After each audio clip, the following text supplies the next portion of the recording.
buenos días. Muchas gracias a toda la audiencia por acompañarnos hoy. La infraestructura y un adecuado sistema logístico es el esqueleto de un país. No solamente influye directamente en lo que se trata de su competitividad, sino también en la calidad de vida de su gente. Nuestro país presenta un gran potencial de desarrollo productivo y económico. Lamentablemente, una de sus principales limitaciones es la escasa infraestructura y el deficiente sistema logístico. Estas limitaciones impactan negativamente en la competitividad del país, en el desarrollo de la gente, en el desarrollo regional y en la comunicación de nuestro país con el resto del mundo. En tal sentido, el principal desafío que enfrentamos desde el punto de vista de la infraestructura es contar con una adecuada planificación estratégica, coherente e integral de todas las regiones. Y aunque la planificación estratégica es indispensable y condición necesaria, no es suficiente si no contamos con otros dos elementos importantes como es el financiamiento. La necesidad de infraestructura implica una inversión financiera importante que puede tomarse desde lo que son los presupuestos públicos, pasando por la propia inversión privada, la inversión público-privada, préstamos internacionales, organismos multilaterales. Hay infinidad de formas que también pueden ser combinadas como para poder apoyar el desarrollo de la infraestructura en esa planificación estratégica.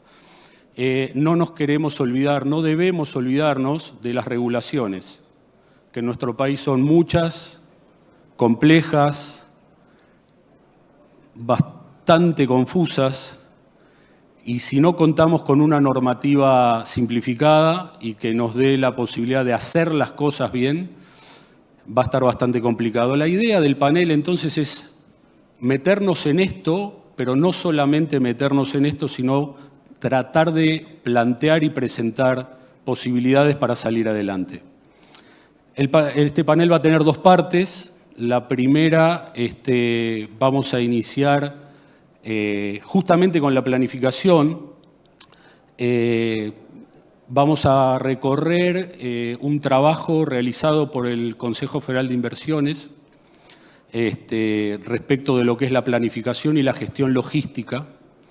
En ese sentido, y para ello nos está acompañando hoy Rodolfo Fiadone. Rodolfo, muchas gracias. Él es ingeniero especialista en logística, docente de la Universidad Tecnológica Nacional, de la Universidad Nacional de San Martín y consultor para organismos internacionales como BID, CAF, Banco Mundial, CEPAL, también para la Nación, provincias y sector privado. Actualmente es asesor del Consejo Federal de Inversiones en el desarrollo de estrategias logísticas para nuestro país y coordinador del Departamento de Sustentabilidad de la Cámara Empresaria de Operadores Logísticos. Rodolfo, de nuevo, muchas gracias. Yo creo que todo el mundo sabe quién es el CFI, pero tal vez le podemos dar un pantallazo como para recordarles. Bueno, muchas gracias. Buenos días a todos. Sí, a veces hay gente que no conoce lo que es la institución, así que si te parece vamos a repasar brevemente. Acá no sé para dónde tengo que apuntarle a esta cosa. Ahí está. Ahí va. Bueno, el Consejo Federal de Inversiones es una institución federal formada por las provincias argentinas, en la cual no interviene el Estado Nacional. Tiene ya 65 años de existencia y su función, desde su fundación, es colaborar con las provincias, apoyar a las provincias en el desarrollo de proyectos de toda índole, que van desde proyectos sanitarios, hidráulicos, de infraestructura de transporte, en fin, cualquier proyecto que la provincia necesite apoyo técnico, está el CFI presente para colaborar, para aportar profesionales propios o contratados y también para apoyar a las provincias en la búsqueda de financiamiento. El CFI no financia el desarrollo de los proyectos, pero sí es es una herramienta muy potente para ir a los organismos de crédito, tanto nacionales como internacionales, para buscar inversiones. Así que bueno, esa es un poco la función y la finalidad del CFI, el Consejo Federal de Inversiones. Perfecto, Rodolfo. Y decime, en función del objeto que estabas comentando, ¿nos podés decir en qué están trabajando en el Consejo Federal con las provincias respecto de la logística? Sí, claro. Bueno, digamos, desde el CFI el concepto de logística, como es un concepto relativamente moderno, si se quiere, aunque ya no tanto, pero no había una estrategia federal relacionada con los temas logísticos, con lo cual las provincias venían al CFI a pedir colaboración, ayuda en proyectos aislados.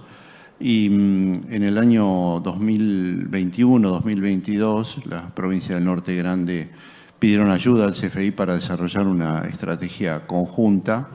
Eso implicó el desarrollo de una metodología y terminó derivando en lo que estamos trabajando ahora, que es el desarrollo de una estrategia federal de logística, apoyada en, como figura ahí en la imagen, en cuatro grandes ejes, ¿no? La colaboración de las provincias por sí mismas, por su propio interés, el trabajo con los operadores de transporte y los operadores logísticos, el trabajo con, digamos, con los profesionales, con los entes tanto académicos como privados que pueden dar ayuda para el desarrollo de esta estrategia, y atendiendo muy especialmente a lo que llamamos en logística los dadores de carga o empresas de producción, ya sea de productos en sí mismos o servicios, para escuchar qué es lo que la carga necesita, ¿no? Esta es una estrategia colaborativa en la cual aparecen componentes privados y componentes públicos de todo tipo de industrias. Se busca trabajar con todas las cadenas productivas que es posible y con todos los componentes logísticos que son posibles, dividiendo el país en 5 regiones, que son, como dije antes, Norte Grande, que fue la que dio la patada inicial, digamos, la región Centro, que es Córdoba, Entre Ríos y Santa Fe, Patagonia, la provincia de Buenos Aires como una región en sí misma, y Cuyo. Se desarrolló una metodología trabajando, como dije antes, sobre las necesidades de los sectores productivos y sobre la oferta logística, tanto de servicios como de infraestructuras, que ahí es donde aparece, digamos, la intervención de las provincias en el desarrollo de las infraestructuras. Hicimos algo así como 500 entrevistas en estos 3 años. Visitamos más de 50 instalaciones o lugares clave en la cuestión logística, muchas de ellas relacionadas con la minería, que es el tema de este congreso. Trabajamos alrededor de 35 profesionales, entre profesionales logísticos y especialistas en cadenas de valor. Y bueno, llegamos a una serie de diagnósticos que, bueno, ahora están evolucionando hacia concreciones, ¿no es cierto? Como dije antes, bueno, el resultado final fueron alrededor de 50 informes. Están todos disponibles en la página del CFI. Hay informes sobre temas de transporte por agua, de transporte aéreo, de transporte carretero, hay temas de plataformas logísticas, paso de frontera. Bueno, todos los componentes del sistema están analizados y más de 45 cadenas de valor que se estudiaron para entender cuáles eran sus dificultades.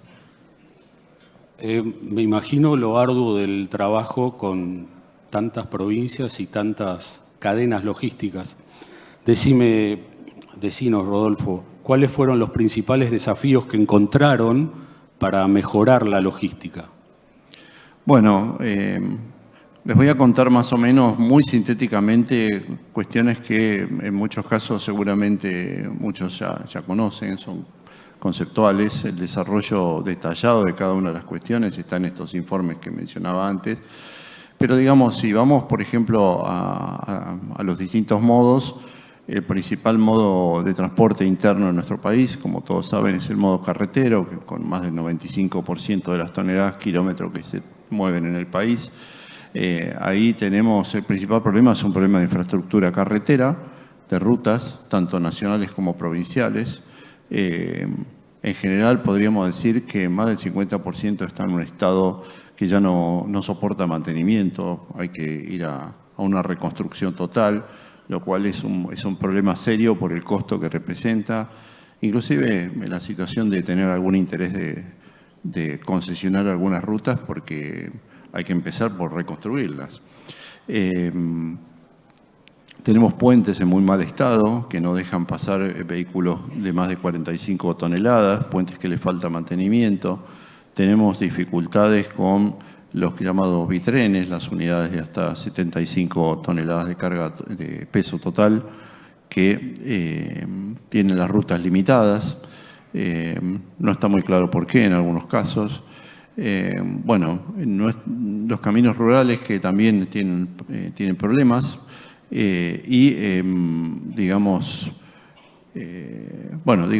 tenemos un montón de regulaciones, licencias, tasas, pequeñas gestiones que hay que hacer para lograr atravesar determinadas provincias, determinadas poblaciones, que muchas veces no es tanto el costo económico de esas tasas como el costo que representan demoras o en inconvenientes administrativos para las empresas. Cuando vamos al modo ferroviario, yo diría que lo primero que hay que pensar es en el último ítem de esta lámina, que es las dificultades del sistema o la indefinición que existe desde hace varios años en el sistema regulatorio o en cómo se va a explotar el ferrocarril de cargas. Las empresas que son privadas están sufriendo renovaciones de las concesiones por periodos muy cortos, impide pensar en inversiones. No sabemos qué va a pasar con el sistema del Estado, es decir, básicamente todas las líneas de verano cargas. Hay todo un sistema indefinido que hace ya varios años que está en esta situación. Y después, sí, tenemos problemas de infraestructura serios, tenemos alrededor de 14.000 o 15.000 kilómetros de realmente vía útil para cargas, con incompatibilidades de trocha, pero no solo de trocha, sino también de cargas admitidas, con lo cual hay vías en las cuales podemos pasar con determinados vagones, pero después no pueden pasar por otros porque el peso no es el admitido. Material rodante en malas condiciones, obsoleto. Tenemos un modo realmente en una decadencia importante. En el caso del modo fluvio marítimo, es decir, el transporte por agua, también creo que más allá de las cuestiones de infraestructura, tenemos fundamentalmente cuestiones que tienen que ver con regulaciones y muchas dudas en el sistema. Tenemos una vía navegable troncal que todavía no está definido cómo va a ser explotada o cómo va a ser dragada. Tenemos la indefinición de qué hacer con el puerto de Buenos Aires, lo hablábamos en una mesa previa a esta. Hay muchas incógnitas, está la postulación del Canal Magdalena, si hay que hacerlo, si no hay que hacerlo, a qué profundidad llevar la hidrovía, cuestiones de infraestructura. Tenemos una ley de puertos que es del año 1994, que en su momento fue una ley muy buena porque permitió la modernización de los puertos, pero está basada en un sistema de competencia y hoy la verdad es que los puertos no deberían competir, sino que deberían combinarse entre ellos para lograr mayor eficiencia, o inclusive hemos visto casos en la Patagonia de provincias que tienen varios puertos que compiten por la misma carga, lo cual termina canibalizando y termina haciendo que ninguno de los puertos consiga carga. En el modo aéreo, que en muchos casos de la minería es un modo importante, nos encontramos con fundamentalmente falta de infraestructura en los aeropuertos para cargas. No es esa la limitante principal, no es necesariamente la limitante principal. Sí encontramos un sistema comercial, tanto desde el punto de vista de los aeropuertos como de las líneas aéreas, que no está adaptado a la lógica de la logística actual. El modo está ahí esperando que le lleven la carga, no hay una acción proactiva de buscarla, y en el mercado encontramos, en el mercado nacional, que hay muchas cargas que potencialmente son aéreas, pero que aquellos que generan esa carga no saben que puede ser aérea, lo cual parece un poco raro, pero bueno, es con lo que uno se encuentra en el interior de las provincias. Y por último, bueno, creo que esta es la última lámina, plataformas logísticas. Hemos trabajado sobre el tema de zona franca, sobre la zona de actividades logísticas en general, parques industriales. Acá encontramos una dificultad en general en el desarrollo de parques logísticos. Muchas veces las autoridades de las distintas provincias e inclusive de los municipios tienen un terreno, de pronto tienen 30 hectáreas, 40 hectáreas, que está cerca de una ruta y dicen desarrollemos un parque logístico, pretenden una inversión, pretenden que eso va a mejorar la vida de ese lugar, y la realidad es que no hay estudios de demanda, no hay estudios concretos de realmente quién utilizaría esos parques, con lo cual de realizarse muchas veces se realizan y quedan despoblados porque no hay una gestión comercial para poblarlos ni un estudio anterior para desarrollarlos. También en el tema de zonas francas hemos detectado la necesidad de cambiar la ley de zonas francas. Es una ley muy restrictiva, impide la formación de zonas francas, cambiarlas del lugar donde habría que cambiarlas o generar otras en algunos lugares. Las zonas francas para la minería son una alternativa muy interesante, pero hay muchas limitaciones, con lo cual ahí tenemos también una cuestión regulatoria a cambiar. Y por último, en el caso de paso de frontera, que no es una cosa que puedan administrar las provincias, los pasos de frontera son una cuestión que maneja la nación directamente. Sin embargo, las dificultades que hay en los pasos de frontera repercuten fuertemente en las localidades que son próximas a esos pasos, por eso la importancia. Ahí encontramos muchas dificultades en las cuestiones que tienen que ver con distintos organismos que participan en los pasos de frontera, que no trabajan coordinadamente con los países limítrofes, faltan infraestructuras, hay gente en muchos pasos de frontera importantes que de pronto no tienen energía eléctrica o no tienen internet, con lo cual los trámites se demoran, o no tienen baños, digamos, estamos hablando de ese tipo de infraestructuras. En fin, ese es como un análisis global de lo que hemos podido detectar en 3 años de trabajo, desarrollando un catálogo de cuestiones que me parece que no hay ninguno anterior hecho en el país, y el valor que tiene es justamente haber logrado un detalle de cuestiones con una visión general de todo el país, ¿no? Sí, la verdad que es un diagnóstico que seguramente muchos conocen, pero que esté en un compendio y que lo podamos leer y tocar y ser empírico es fundamental. Esto es un diagnóstico, esto es un estado de situación. ¿Cómo sigue esto para adelante? Bueno, este diagnóstico terminó determinando alrededor de más de 1.100 proyectos a desarrollar a distintos lugares del país. Todos estos proyectos están georreferenciados por el CFI. Bueno, ustedes pueden ver ahí el detalle en los distintos modos.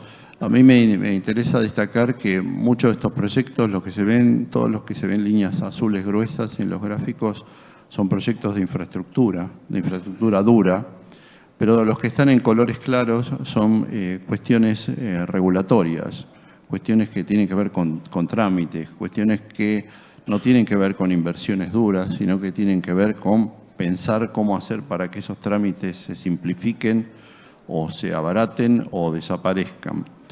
El trabajo del CFI de acá en adelante, con estos 1.133 proyectos, que son más en realidad, porque algunos de ellos son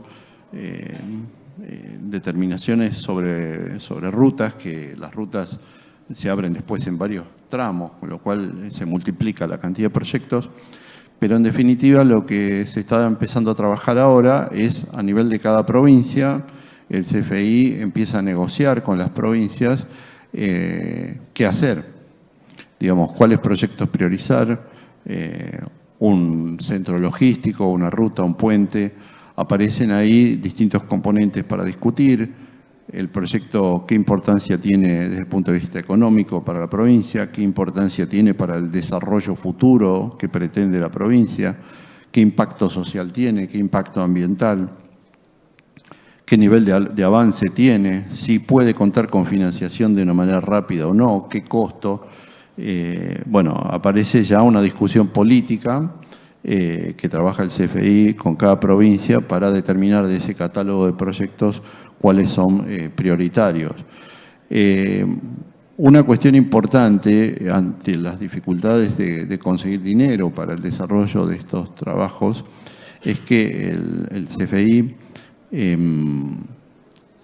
insiste en el desarrollar los proyectos hasta un nivel ejecutivo, porque muchas veces en el mercado financiero aparecen de pronto del BID o del Banco Mundial oportunidades de créditos de distinto tipo, y generalmente pasa en la Argentina y pasa en las provincias. Cuando está ese dinero disponible hay que presentar un proyecto ejecutivo, y muchos de los proyectos que piensan las provincias están en un estado digamos, de ambición, pero no están con un estudio técnico. Entonces, avanzar con el estudio técnico te permite ganar tiempo el día que haya este dinero disponible, ¿no? Bueno, y finalmente esto lleva a este programa de Logística Federal para el Desarrollo, que, como dije antes, está todo explicado dentro de la página web del CFI, y entra en una etapa ya no de diagnóstico, sino de acción, como dije, de negociación con las provincias para ver cuáles son los proyectos que se priorizan. Muchísimas gracias, Rodolfo. La verdad es muy valioso el informe, el laburo que hicieron. Ojalá se traduzca en todos esos proyectos llevados adelante. Quédate con nosotros. Bueno, gracias por permitirme presentar al auditorio este trabajo. Cualquier intervención que quieras tener en el próximo panel, más que bienvenido. Bueno, pasamos a la segunda parte. La intención es ampliar esta discusión.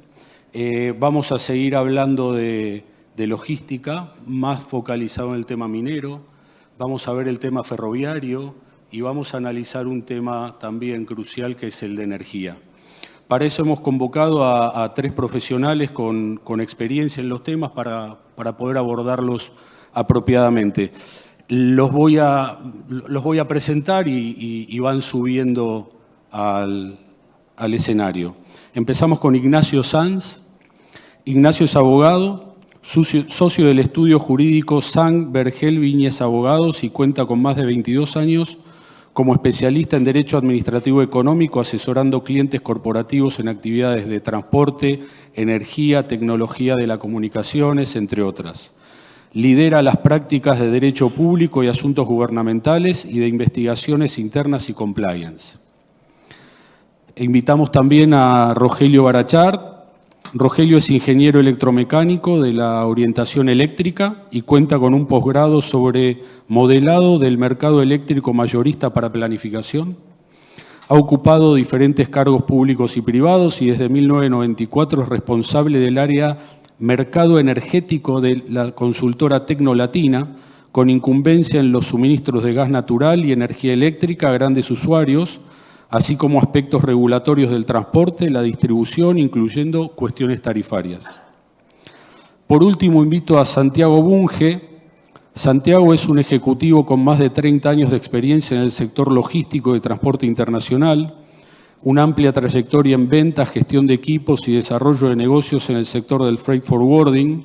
Como presidente de Interamerican Cargo Group, ha liderado la expansión estratégica de las empresas, aumentando la eficiencia operativa y fortaleciendo las relaciones con clientes a nivel global. Muchas gracias a los 3 por acompañarnos. Y para seguir con la misma línea logística, voy a empezar con vos, Santiago. Gracias de nuevo. Bueno, vimos el trabajo que está haciendo el CFI. Me gustaría bajar esto un poco a lo que es la minería propiamente dicha, ¿no?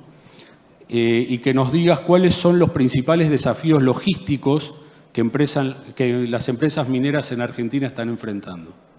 Bueno, buenos días a todos. Gracias Panorama Minero, gracias Alberto. Rodolfo dijo gran parte de lo que yo iba a decir en realidad. Ha sido una presentación estupenda. Como desafíos logísticos, en realidad, la industria minera es lo que enfrentan todos los importadores o exportadores en la Argentina. O sea, la minería, si uno quiere, tiene el agravante, por decirlo de alguna manera, de estar en lugares inhóspitos, donde no hay rutas, donde no hay infraestructura. Entonces eso crea una situación o una dificultad adicional que al resto de los operadores. Hay una gran variedad de situaciones que en los últimos tiempos han dificultado todo esto. Antes de la pandemia, todos escucharon hablar del just in time, y las automotrices por sobre todo y los autopartistas por sobre todos. En la pandemia, por supuesto, por varias razones, se suspendió, cambió, nadie pretendía eso. Y eso vino para quedarse, aparentemente, de alguna manera. Hemos visto en los últimos tiempos situaciones como 3 días los puertos portuarios en Estados Unidos con una huelga. Yo no lo he visto nunca eso. Con la incertidumbre que generaba. En el canal de Panamá están los buques parados, a veces hay 80, 90 buques esperando para cruzar el canal del Panamá por falta de calado. Más las guerras. Esto hace que haya faltante de buques y de contenedores a nivel mundial.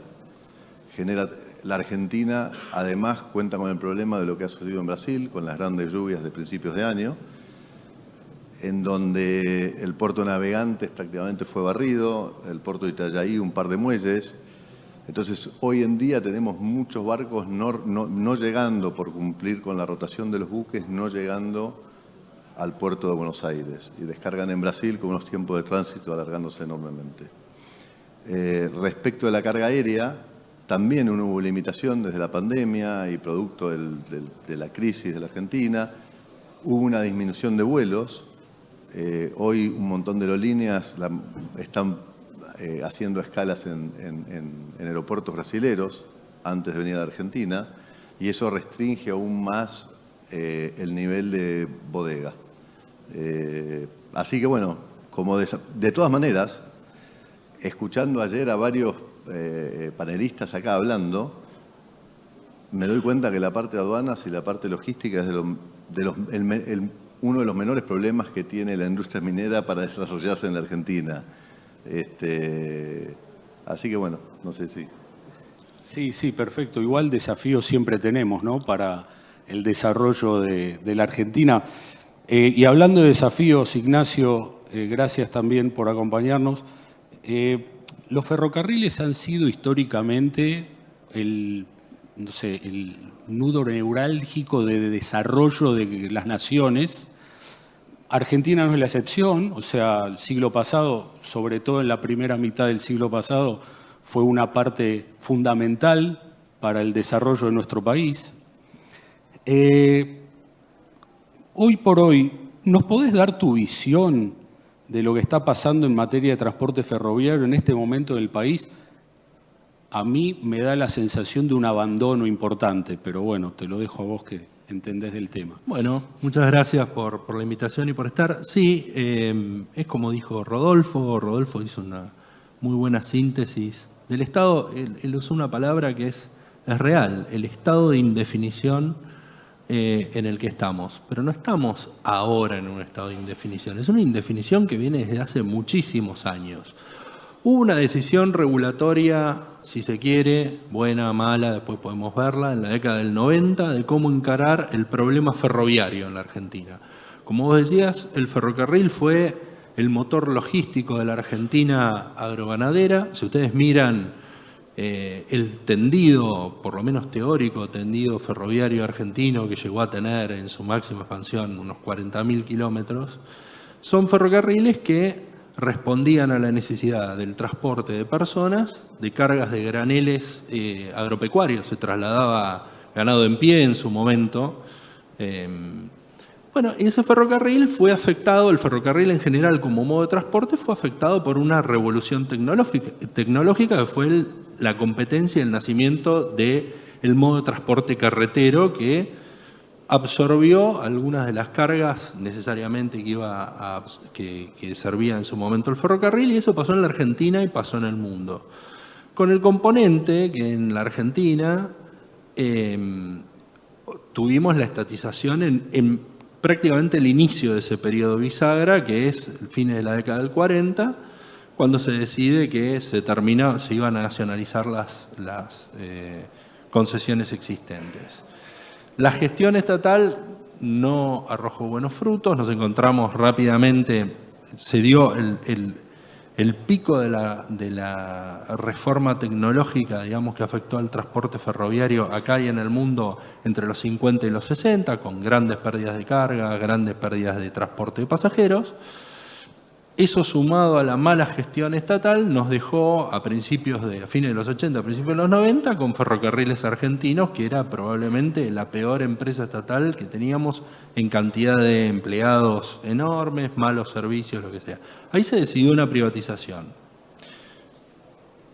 de la cual quedaron 3 concesiones que, como decía Rodolfo, no se sabe si están vivas, están muertas, eran concesiones que estuvieron, hay que decirlo, mal pensadas en su momento. Probablemente las concesiones ferroviarias fueron unas de las peores privatizaciones que se hicieron y tuvieron relativamente malos resultados. Hubo 2 concesiones que se rescindieron, que fueron San Martín y Urquiza, y eso terminó de vuelta transformándose en una especie de gran Ferrocarriles Argentinos. De hecho, tiene hasta ese nombre en función de las consolidaciones regulatorias que tenemos, que es lo que tenemos hoy. El Belgrano, en materia de cargas, el Belgrano Cargas hoy con la línea Belgrano, cuya privatización ya había fracasado en la década del 90, hay que recordarlo, que fue entregada a una sociedad administrada por la Unión Ferroviaria con pésimos resultados. Y después el San Martín y el Urquiza, que en el 2013 se decidió la rescisión de las concesiones, porque nuevamente fueron también víctimas, más allá de lo que se pueda pensar de la gestión de la empresa, fueron víctimas de un mal diseño regulatorio. ¿Qué tenemos? Además de toda esa indefinición y todo ese panorama, tenemos superpuesto a eso un esquema regulatorio incoherente. Tenemos desde la Ley General de Ferrocarriles de 1891, que es una ley que prevé una integración vertical de la industria, con 2 leyes del 2008 y de 2019 que prevén una segmentación vertical de la industria, con lo cual es un estado de perplejidad en el que estamos y operativamente de mal funcionamiento. Y por eso también la absorción de las cargas de las que mencionaba Rodolfo por el modo carretero obedece al desguace conceptual del modo ferroviario. Bueno, perdón por ser tan optimista, pero bueno, a ver, nadie puede saber qué tratamiento hacer si no tiene un diagnóstico. El diagnóstico, creo que todo el mundo está más o menos de acuerdo, sí, que es este. Parece el tren fantasma. Pero entonces, esas son grandes oportunidades también. Donde hay grandes problemas hay grandes oportunidades. Absolutamente. Y hablando de problemas, oportunidades, necesidades y desarrollo, quiero ir con Rogelio. Bueno, a nadie escapa que los proyectos mineros son grandes demandantes de energía, que además debe ser constante y confiable. En ese sentido, cortes o restricciones son una puñalada al corazón desde el punto de vista técnico, económico y dale que va. En ese sentido, Rogelio, ¿cómo estás viendo la situación del abastecimiento eléctrico en general y en particular para los proyectos mineros en base a la oferta actualmente disponible y a su perspectiva de desarrollo en el corto y mediano plazo? Bien, buenos días. ¿Se escucha?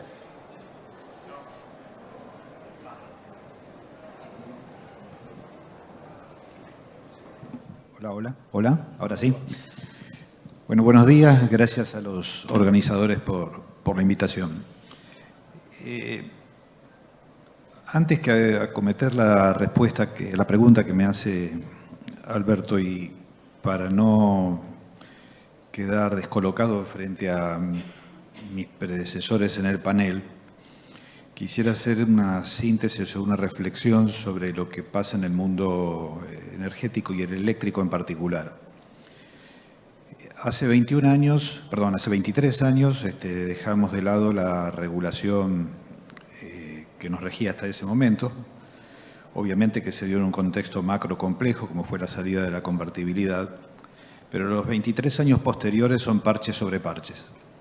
Entonces eso, de alguna manera, y esto no es como pensaba responder en principio la pregunta de Alberto, pero creo que es necesario la reflexión respecto de que desde el punto de vista de las personas que directa o indirectamente estamos involucrados con estas cuestiones, las empresas, los funcionarios, algo nos pasa para que 23 años después cada vez estemos profundizando más nuestro deterioro desde el punto de vista de infraestructura y sembrando incertidumbre a las empresas que tienen que invertir, pero que tienen que invertir sobre una regulación estable, confiable y que les marque pautas que por un horizonte razonable sepamos que se pueden cumplir.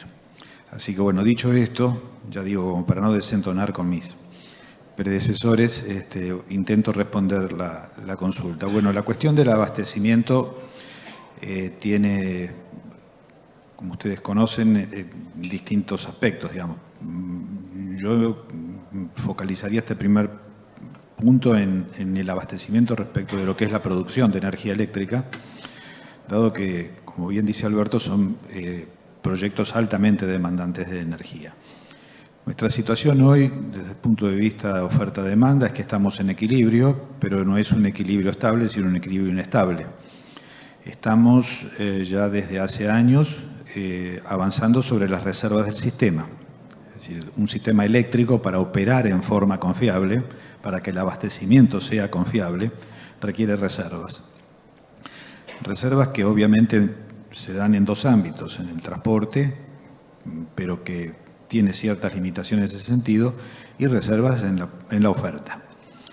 Les menciono que los últimos ciclos combinados que se incorporaron al parque de generación son los que se desarrollaron a partir del FONINVEMEN, que surge a partir de otra desgracia, digamos. A raíz de la situación de baja cobrabilidad y el congelamiento tarifario, se dejó de pagar a los generadores, es decir, Camesa no le pagaba a los generadores. Esa deuda, que se consolidó a través de unas liquidaciones de ventas, en un momento determinado el Estado lo que hizo fue decirle a los generadores: esto no te lo puedo pagar, pero con esta plata vamos a construir 2 ciclos combinados. No era lo que los generadores querían, por supuesto, querían cobrar, pero frente a la alternativa sí se desarrollaron las centrales Manuel Belgrano y San Martín. Y unos años después, vuelta a obligado Sociedad Anónima. Es decir, las últimas decisiones de los privados en infraestructura de generación competitiva de base firme es de esa época, 2007 y después 2014, vuelta de obligado.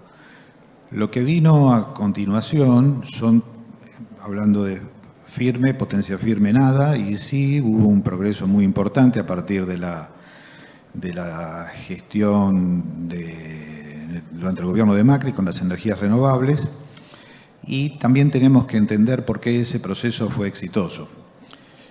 Porque en realidad no se dejó librado a la oferta y la demanda, sino que apareció un comprador que a través de contratos PPA con garantía soberana firmó los contratos en nombre de la demanda. Y luego sí se generó un mercado, podríamos decir, secundario, que es el MATER, que permite a la demanda industrial, hasta determinados volúmenes, la compra de energía renovable, cosa que es interesante para determinadas industrias, que de alguna manera también, frente a su responsabilidad social, desean reducir su huella de carbono y ser demandantes de energías limpias. Pero ese mercado ya está muy maduro, prácticamente podríamos decir casi agotado. Es decir, todo lo que podía contractualizarse a nivel de industria, estamos ya en zona. Más allá de que todavía los proyectos mineros de grandes demandas no arrancaron, y ahí aparecería un volumen de energía también interesante para abastecer.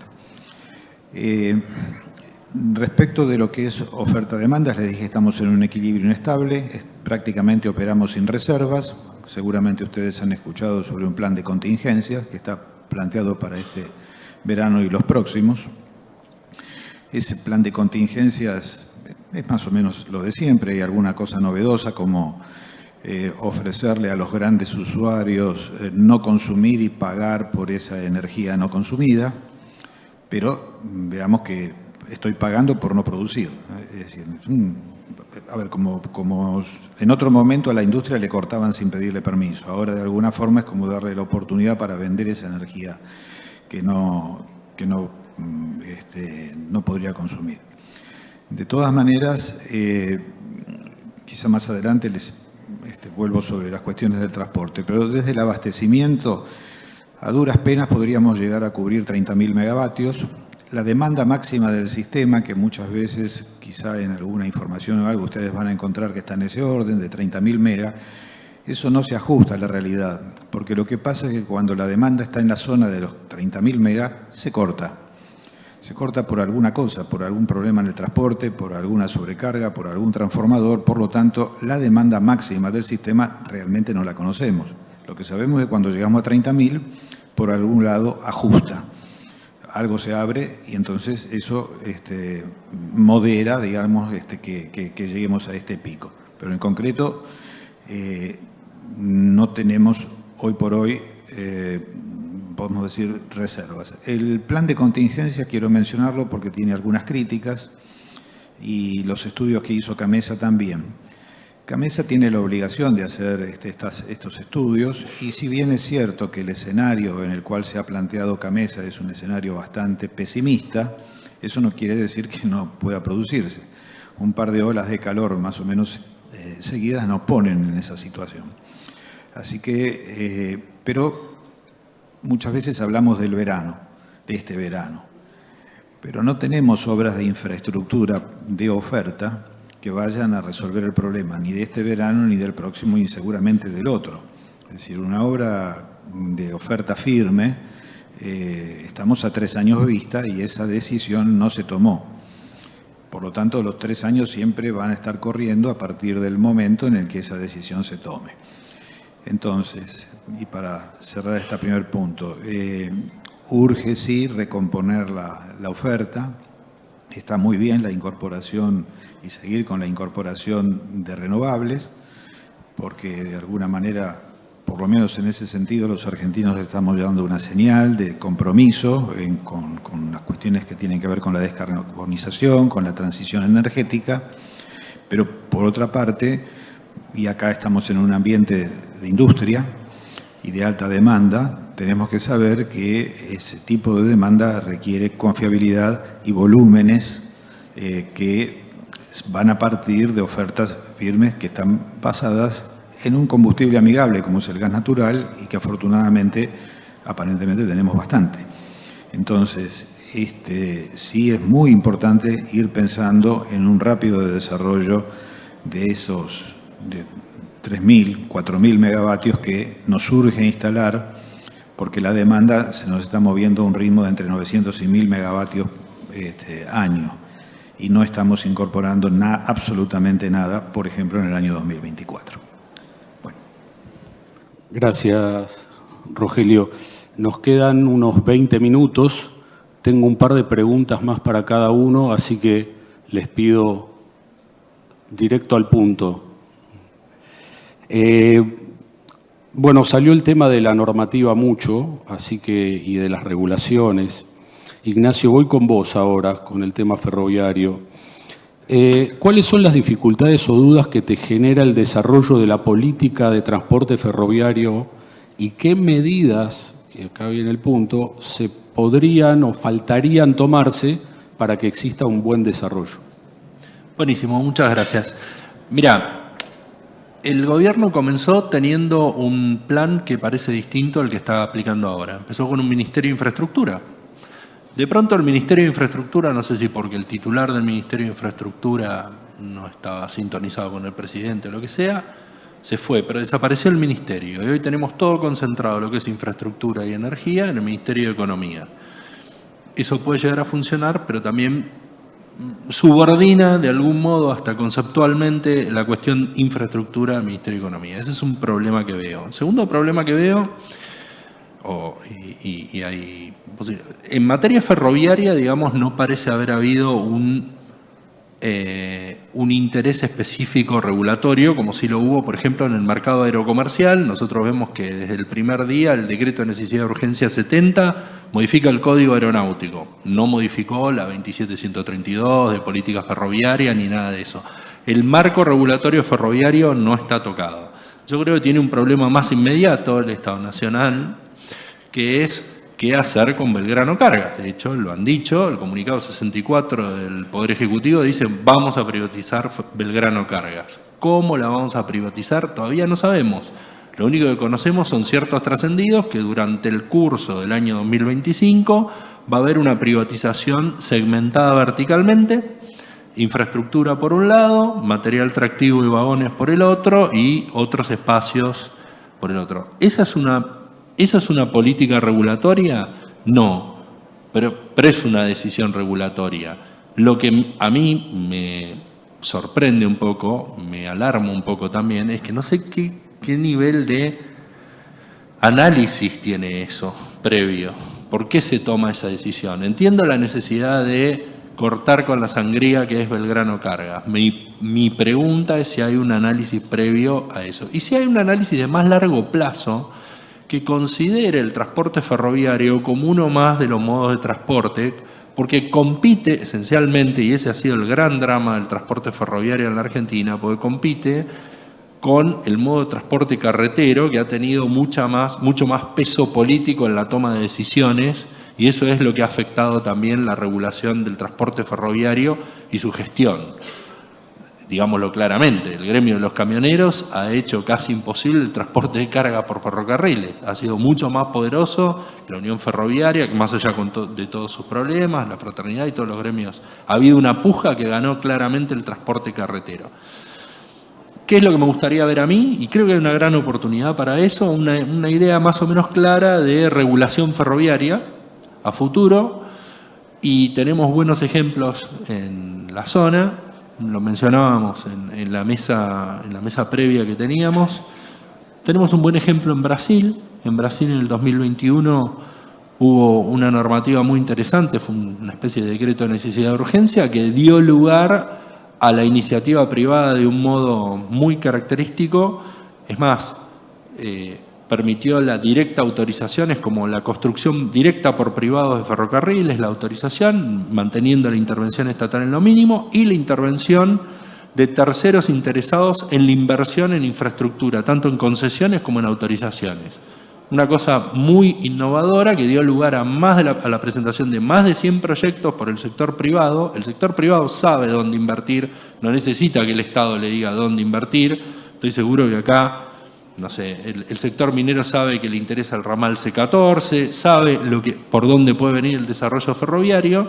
Hay que permitir regulatoriamente que eso se vuelque y se plasme en proyectos concretos. Clarísimo. Gracias. Santiago, si hablamos de regulaciones, la aduana está a la cabeza, seguramente. En lo que a minería se refiere, nosotros tenemos un régimen especial, un régimen de inversiones mineras, régimen especial, bueno, un régimen de inversiones mineras. Se le suma el RIGI ahora, dirigido puntualmente a grandes inversiones. También sabemos que históricamente siempre ha sido complejo mantener o entender o aceptar regímenes especiales en la aduana. La burocracia no está muy de la mano. ¿Cómo ves vos que se está manejando en aduana este tipo de regímenes como el que tiene la minería? Y si hay comprensión acabada de la razonabilidad que hay atrás de estos regímenes.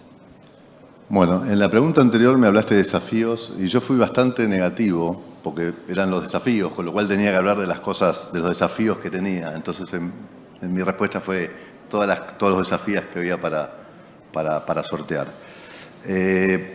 Respecto de la consulta esta, soy mucho más positivo. Bueno, número uno, porque a través del sistema María, todas las normativas y los aranceles y las tasas a pagar están clarísimas y están fuera de discusión. Acá sí viene la discusión por la posición arancelaria o por la nomenclatura, especialmente en la minería, igual que en oil and gas. Sucede que la tecnología avanza a una velocidad impresionante, entonces muchas veces los productos importados no están en el nomenclador. Eso, la aduana, la verdad que funciona bien. Si uno habla de lo que va a traer, habla de cómo es, de las dudas que tiene, si va en esta posición, la aduana es muy colaborativa en esos temas. Esa es la parte que funciona bien de la aduana, digo. Sucede muchas veces que los clientes, y en especial cuando compran CIF en condición costo y flete, le dan al operador logístico, le dan la documentación cocinada, con el embarque llegando por ahí en 5 días, o nos ha pasado con la carga ya arribada al puerto de Buenos Aires o al aeropuerto de Ezeiza. Y ahí sí surgen las complicaciones. Quieren la carga liberada urgente, los extracostos los están corriendo, entonces ahí sí surgen complicaciones. Pero si uno se anticipa a los hechos, en la Argentina hay muy buenos operadores logísticos hoy en día, muy buenos despachantes de aduana. Cuando yo empecé en esto hace 30 años, tenía que explicar a mis amigos, a mis familiares, qué era lo que hacía. Hoy en día todo el mundo está al tanto de esto y insisto, hay vasta experiencia. La legislación aduanera argentina es un poco más compleja que en el resto de los países, con más burocracia, con más trabas, pero volviendo a la pregunta puntual, por el tema de inversiones mineras y el RIGI, eso aparece en el sistema y no hay discusión. Qué bueno. El optimismo nos invade. Gracias. Hablando de optimismo, me quedé enganchado, Rogelio, con lo que comentaste ahí en tu respuesta anterior, lo relevante del transporte eléctrico. Yendo a este tema, por favor, ¿nos podés comentar cuál es el estado actual de la capacidad de transporte y de existir oferta? ¿Cuáles son las obras que deberían encararse tan pronto como sea posible? También en general para todo, pero en caso particular para los proyectos que se están por desarrollar o desarrollando en Cuyo y en el NOA. Sí,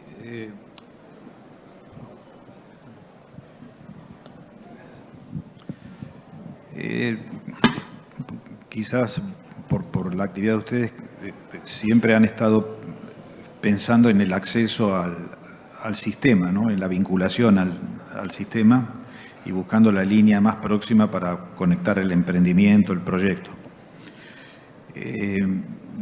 Hay un déficit original en la regulación del transporte eléctrico que nos arranca desde que se emitió la resolución 137 allá por el año 93, así que es una historia bastante vieja, 31 años, que en realidad no fue una crisis en el inicio porque había capacidad de transporte existente. Luego ha pasado lo mismo con lo que ha pasado con la oferta. Ha sido el Estado, a través de un mecanismo de captación de un fondo, que es el Fondo Fiduciario para el Transporte Eléctrico Federal, el que desarrolló básicamente desde el año 2003 hasta el año 2000, hasta unos 3 años, una cantidad importante, más de 7.500 kilómetros de línea, pero todo con recursos del Estado, digamos, y con eventualmente y en algunos proyectos con alguna asistencia de algún banco o organismos multilaterales. La situación del transporte, como les decía respecto de la generación, está en equilibrio, no nos sobra absolutamente nada de transporte. Muchos generadores, muchos proyectos renovables no pueden evacuar o no pueden desarrollarse por no tener capacidad de transporte disponible, con lo cual hay una limitación a la incorporación de renovables. Pero yendo en particular, porque este es el ambiente, a la zona de Cuyo Noa, la situación ahí es bastante más crítica porque no hay nada. Digamos, llegamos a Rodeo, en San Juan, con 132 kilovolts, si bien es una línea de 500, esa línea opera en 132 kilovolts, y de ahí hasta Cobos, en Salta, no tenemos absolutamente ninguna infraestructura. Sí efectivamente hay proyectos que en su momento encargó el Consejo Federal de la Energía Eléctrica, proyectos, líneas que los consultores dibujamos buscando alguna traza probable y que requerían, por supuesto, luego ir al campo a hacer los estudios. Para eso ya no hubo financiación, culminó la gestión anterior y ya no se avanzó más. Es decir, todo el avance que se ha logrado, que es lo que nosotros vemos desde la consultora, son los avances que han ido desarrollando los distintos proyectos mineros para resolver sus propios requerimientos, pero que no necesariamente parten de una planificación o de una orientación que pueda dar el Estado para eficientizar estos proyectos. Quiero decir con esto que muchas veces cuando un privado desarrolla un proyecto específico para su propia necesidad y en un contexto del transporte eléctrico donde rige el open access y el free riding, ahí hay un problema, porque a la larga siempre va a estar pensando el que ha construido esa línea, sea de unos pocos kilómetros o mucho, que alguien va a pedirle el acceso y no hay forma de evitarlo. Entonces, creemos que este es un aspecto muy importante para trabajar desde lo regulatorio. Una cuestión son las líneas de infraestructura o las líneas que hacen a la seguridad, a la confiabilidad. El otro día en un evento la Secretaria de Energía mencionaba la línea Viborata-Plomer, mencionó la energía que podría aportarse desde lo renovable, pero esencialmente ese proyecto es un proyecto asociado a seguridad y confiabilidad de la operación del sistema para el AMBA. Ahora, por supuesto que se puede subir renovable, pero eso es un proyecto focalizado en un lugar donde ya hay un problema que tenemos identificado hace más de 12 años.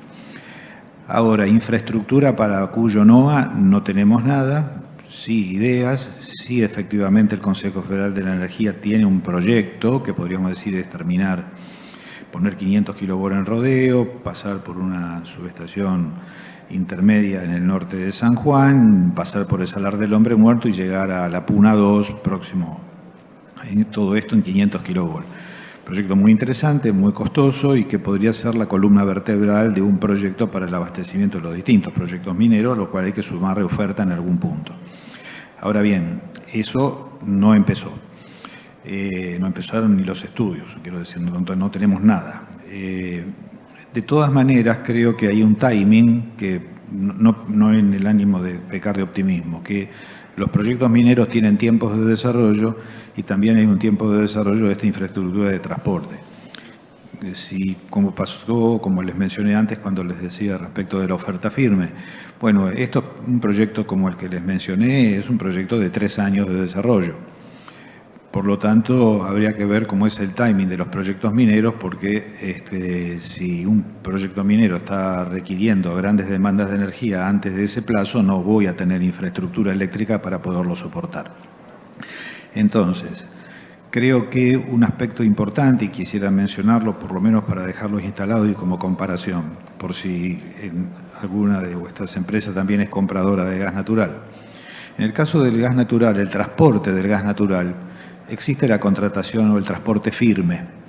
El transporte firme significa que yo compro transporte firme y soy el dueño de esa capacidad de transporte, que la puedo utilizar para mí, la puedo comercializar, la puedo ceder, pero tengo asegurado que si consigo el gas, tengo el transporte asegurado. Esto no es así en el mundo eléctrico. El transporte eléctrico no existe el concepto de transporte firme. Por lo tanto, veámoslo ahora desde el punto de vista del inversor en el sistema de transporte. En el caso del inversor en el sistema de transporte de gas, lo acabamos de ver la semana pasada, donde la transportista TGS plantea una iniciativa privada para construir un gasoducto de evacuación de volúmenes importantes de vaca muerta, y este mismo lunes el Poder Ejecutivo, a través de un decreto, lo declaró de interés público. Pero ¿por qué TGS hace esta oferta de construir un caño a su costo? Porque ya vendió la capacidad de transporte. Entonces, esto es un aspecto muy importante, es decir, es un negocio que ya está cerrado porque tiene sus clientes que le compran ese transporte firme. Ahora vamos al mundo eléctrico y tratemos de una empresa que quiere desarrollar transporte eléctrico. Bueno, ¿cómo hago para asegurarme vender ese transporte? Entonces, en situaciones muy aisladas o muy particulares, como pueden ser determinados proyectos mineros, podría ser el caso, pero no tengo la certeza, el comprador y el ejecutor de ese proyecto, de que esa capacidad de transporte efectivamente va a quedar asignada y no va a ser desafiada por alguna necesidad posterior a como estamos acostumbrados en la Argentina, donde el príncipe toma decisiones y afecta contratos existentes. Así que bueno, quisiera mencionar ese punto porque estamos intentando de alguna manera llevar adelante esta idea también, que no compite, que no es para cambiar otras, pero que podría ayudar a complementar esta cuestión desde el punto de vista del desarrollo de transporte. Bueno, me contestaste una parte importante de lo que te quería preguntar, pero entiendo el punto. Creo que para redondearlo nuevamente, si nosotros queremos un transporte eléctrico que tenga un proceso de expansión que sea sustentable, ¿no? ¿Cómo lograr esos fondos? ¿Cómo se podrían lograr esos fondos? Y cómo hacer que esa distribución sea equitativa. Bueno, alguna pista había. El camino, el otro día la secretaria planteó, para el caso de esta línea que yo les mencioné de Viboratá-Plomer, planteó un cargo, lo dijo en forma simple, dijo pesos por kilovatio hora. Hay algunos borradores de resolución dando vuelta que están más o menos prolijos. En realidad ahí ya se entra más específicamente y se habla de cargos específicos. La ley 26.095 es la ley de cargos específicos, no se usó en el ámbito eléctrico, se usó en el caso de los gasoductos, pero no es una ley que es para una cosa o para la otra, es aplicable en ambos casos. En realidad, ahí hay algunas definiciones en la ley de cargos específicos que quizá no han estado demasiado, o no serían quizá del agrado total de alguna manera cómo se han manejado los conceptos que maneja el Ministerio de Economía. Pero algunas señales positivas vemos. ¿A qué me refiero? Que el dinero que se recauda a través de un cargo específico termina en un fondo fiduciario. El fondo fiduciario, para quedar habilitado y constituido, tiene que tener obviamente un proyecto, un presupuesto, y ese cargo va para esa financiación. Es decir, no es abierto, más allá de que en general, cuando fue el caso de los gasoductos, queda abierto la recaudación por un plazo, que es a discrecionalidad de la Secretaría de Energía, para eventualmente cubrir mayores costos que pudieran haber surgido durante la construcción. Así que ese es un instrumento interesante. Y quisiera simplemente, porque como creo que a los que estamos acá nos gustan los números, mencionarles un poco esto que dijo la secretaria, ¿qué significaría? Por ejemplo, esa línea ella mencionó que cuesta $1.000 millones. La demanda argentina son 140.000 gigavatios hora año, y quizá por los próximos 3 años sea esa la demanda, porque tampoco tenemos cómo abastecer más. Pero si hacemos una cuenta gruesa y pensamos en recaudar en 4 años, tomemos la recaudación de 4 años, esto tendría un costo de $1.80 el megavatio hora. Es decir, creo que no nos espantaría. Si en vez de 4 años lo quisiéramos hacer en 3, estaríamos en 2,40 para cubrir esos 1.000 millones de dólares. Porque si consideramos el plazo, a ver, tengo que pagarle el anticipo al contratista, seguramente me va a pedir el 20%. Entonces, para llegar a ese 20%, con el mecanismo de 3 años o de 4 años, vamos de 7 meses a 9 meses. Plazo absolutamente lógico desde el momento en que se lance una licitación hasta que se adjudique. Por lo tanto, si tomáramos esta decisión de ir por los cargos específicos y ponernos a recaudar pronto, de acá a que se adjudique la licitación y estemos en condiciones de o necesitemos pagar el anticipo, seguro tendríamos para recaudado el anticipo. Luego, por supuesto, y algo que mencionaron todos mis acompañantes en el panel y también yo lo dije, tenemos que saber que esos cargos van a estar, en el caso del gas, quiero decirle específicamente, están en dólares. Entonces tenemos que saber si el mundo eléctrico también acepta que esos cargos específicos estén denominados en dólares para darle mayor certeza, y sino que las fórmulas de ajuste que se planteen sean lo suficientemente explícitas y que luego esos mecanismos efectivamente de ajuste se cumplan. Cosa que, por ejemplo, ya en esta gestión, los primeros acuerdos para temas tarifarios de muy principio de año, a poco de acordados, ya no fueron cumplidos. Con lo cual, es muy importante que esto no ocurra para aventar todas las incertidumbres que ya el propio sector presenta y que una gestión nueva no debería incurrir nuevamente en este tipo de decisiones. Muchísimas gracias, Rogelio. Tengo las últimas 2 preguntas antes del cierre, así se pueden ir a almorzar, que deben tener hambre. Voy con Ignacio.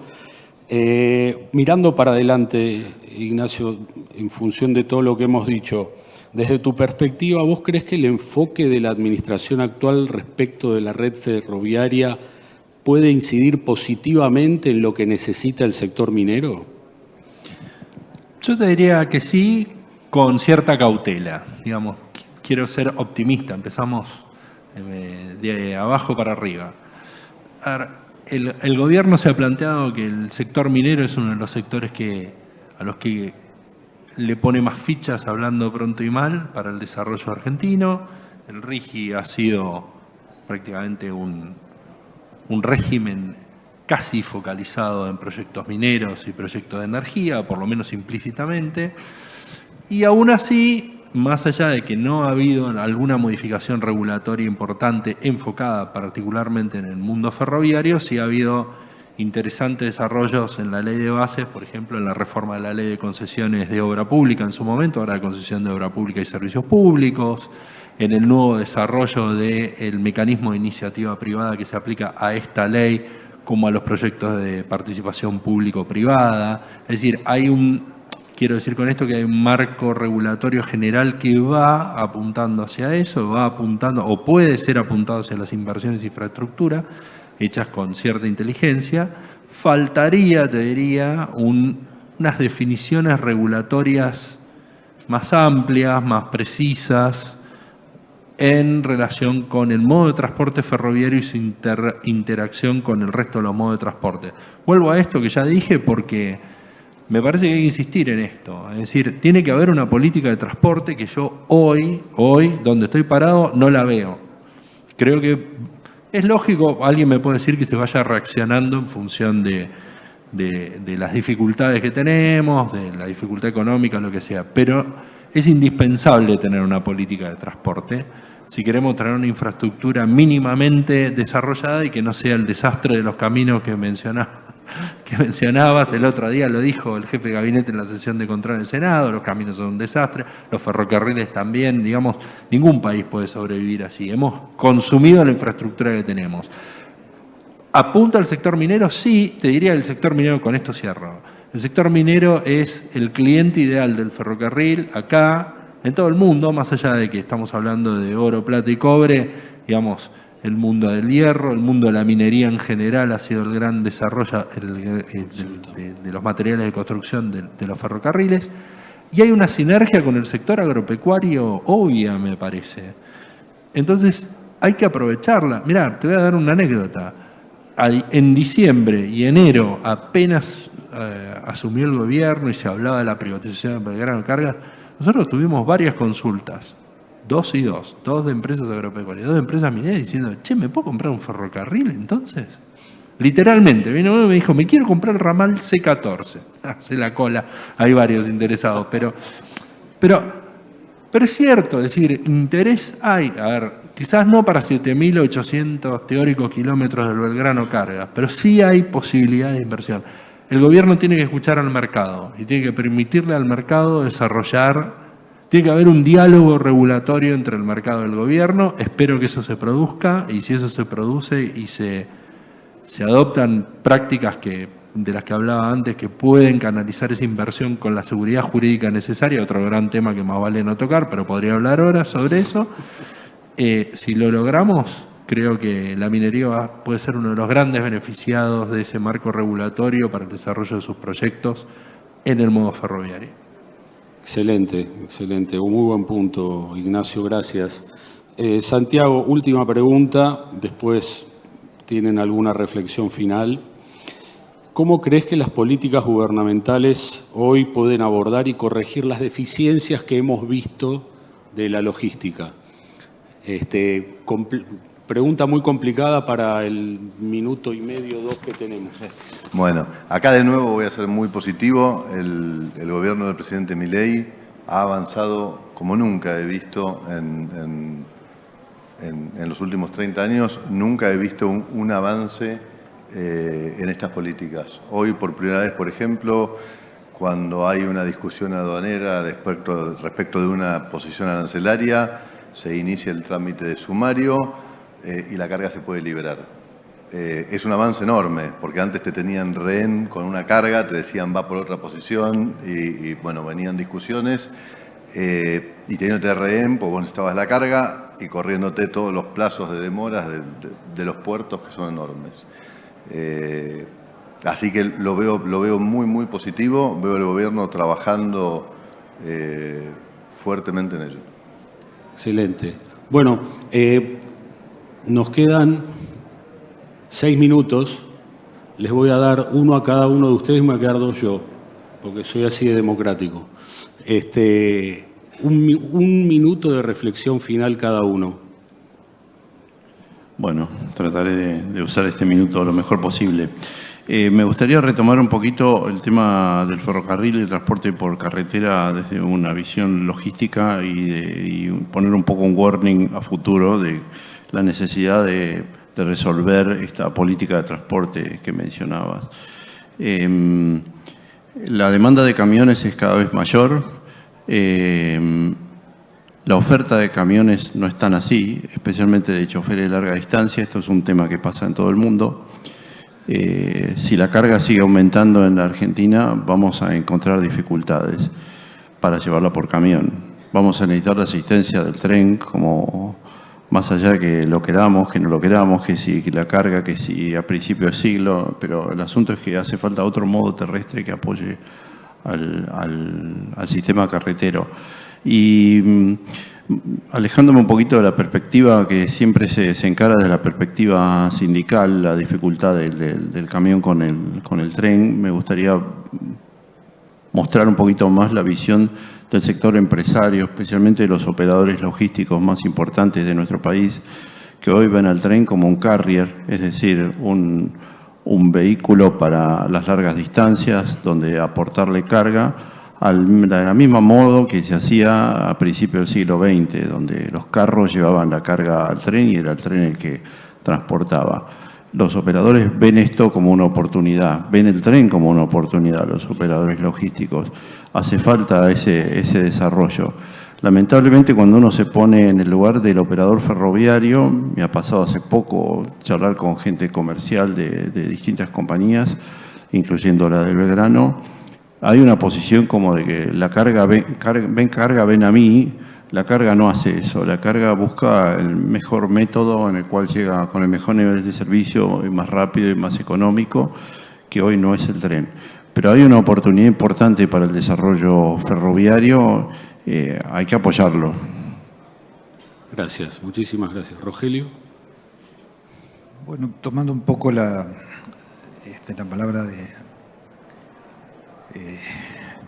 todo lo que tiene que ver con el ferrocarril, quisiera volver al punto en el que, como está claro que este gobierno está poniendo el foco en dos puntos centrales, ¿no? Es decir, la producción de hidrocarburos y el tema minero, eso es, y a ver, no está errado en eso. El campo ya tiene un desarrollo previo y que no quiere decir que hay que abandonarlo, pero parece que ahí estarían las tres patas sobre las cuales se va a apoyar los ingresos. En ese sentido, me permito hacer una sugerencia a las empresas, que es que al funcionariado requerirle regulación. Porque muchas veces, a ver, no es la función de las empresas el desarrollo de la regulación, pero sí hacer foco en este punto, porque este foco genera mucha incertidumbre y es de alguna manera instar al Estado y mostrarle la importancia que tiene contar con una regulación moderna, eficiente, ágil y que también proteja al inversor en infraestructura del open access, del free riding, etcétera, de un montón de cosas que suceden en el sector desde hace muchos años y que han sido un obstáculo para el desarrollo de infraestructura. En este caso estoy hablando particularmente del transporte eléctrico. Entonces, sugerencia, sí, al que se acerca a la Secretaría de Energía, por lo que fuera, pidiendo accesos o pidiendo determinadas condiciones, bueno, tener presente que hoy no tenemos todavía regulación. Me consta que se está trabajando, pero se está todavía discutiendo y aparecen a veces determinadas situaciones o intereses o incomprensiones que pueden demorar esto un poco.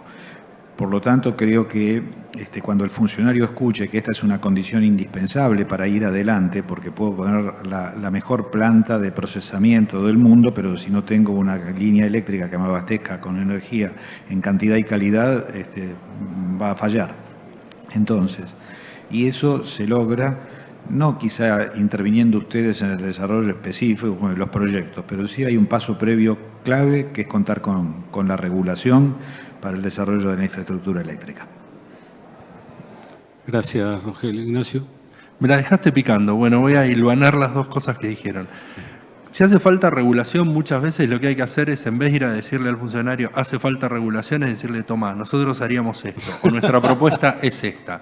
Eso es lo que funciona, yo como abogado lo he hecho toda la vida, es lo que nos piden los clientes, pongámonos a pensar qué tendría que decir la resolución y seamos claros, prácticos, porque eso sirve. O van a tomar una parte, otra parte no la toman, te dicen esto, te lo tiro por la cabeza, pero hay que ir con algo concreto. No lo digo yo, lo dijo el otro día el ministro Sturzenegger en un almuerzo del Colegio de Abogados, a mí que me vengan a una reunión con ideas, qué sé yo, dice, tráeme el Excel, de un lado lo que está, de un lado lo que hay que hacer y después el por qué. Yo después veo qué es lo que hago. Y más o menos funciona. Eso por un lado. Segundo, hace falta regulación desde lo legal hasta los detalles. Y hay un punto que yo quería señalar. La Argentina tiene su historia y tiene su historia de incumplimientos. Hemos incumplido las promesas más solemnes que hemos hecho, desde las privatizaciones de los 90 hasta acá. Entonces, nosotros podemos tener excelentes regulaciones, pero necesitamos una conducta que muestre coherencia entre lo que hacemos y lo que decimos, y sostenerla en el tiempo y reganar la confianza. La confianza es el crédito que nos merece alguien en función de lo que ha hecho. Bueno, nosotros tenemos que empezar a hacer bien los deberes y así nos van a creer. Nos van a creer los inversores, nos van a creer doña Rosa, que es la que tiene que invertir, no los inversores, doña Rosa tiene que poner su plata para que el ferrocarril funcione. Tenemos que lograr que nosotros pongamos la plata en eso. Para eso tenemos que estar a salvo de vaivenes regulatorios, de un día te digo una cosa y otra cosa el día siguiente, y de una justicia que nunca sabemos para qué lado va a salir. Si logramos ir alineando eso, vos mirás, es mucho. Sí, pero es indispensable. Digamos, no hay forma de trampearla con esto. Tenemos que hacer una buena regulación, mantenerla en el tiempo y tener una justicia que le dé la razón al tipo que tiene la razón. Punto. Clarísimo. Gracias, Ignacio. Santi. Bueno, en logística de aduana la palabra es planificación. Si uno planifica las cosas complicadas pueden ser menos complicadas, pueden salir bien.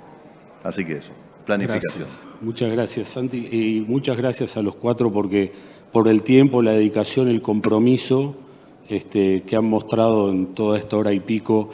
Yo me tomo 2 minutos, no más, vuelvo al principio del planteo. La Argentina tiene un potencial enorme, tenemos un país con una potencialidad y una riqueza inigualable, pero necesitamos infraestructura que sea adecuada para desarrollarlo como corresponde. En ese sentido, entendamos que esto no es que beneficia solamente a un sector como el minero. Esto beneficia a las comunidades, a la gente, a las regiones, a los proveedores que abastecen a esas empresas, esas actividades productivas. Integra las regiones en nuestro país, integra a la Argentina con el mundo para que le pueda llevar esos minerales que el mundo necesita. O sea, acá necesitamos un compromiso de trabajo conjunto. Como decían recién, a nuestros representantes políticos les pedimos las regulaciones adecuadas, apóyense en los profesionales que saben, que conocen, que tienen experiencia, hagamos regulaciones simples para que las cosas se puedan hacer y se puedan hacer bien, y a las empresas ese compromiso por el desarrollo. Nadie se salva solo, muchachos. Veamos cómo podemos trabajar en conjunto como empresas para lograr generar estas infraestructuras, esta gran infraestructura que necesita el sector para salir adelante, y de esa manera lograr que nuestra minería sea sostenida en el tiempo, sea avalada por la sociedad, acompañada, que la quiera más, y por sobre todas las cosas que transforme de una vez por todas nuestra matriz productiva y tengamos una Argentina minera. Muchas gracias.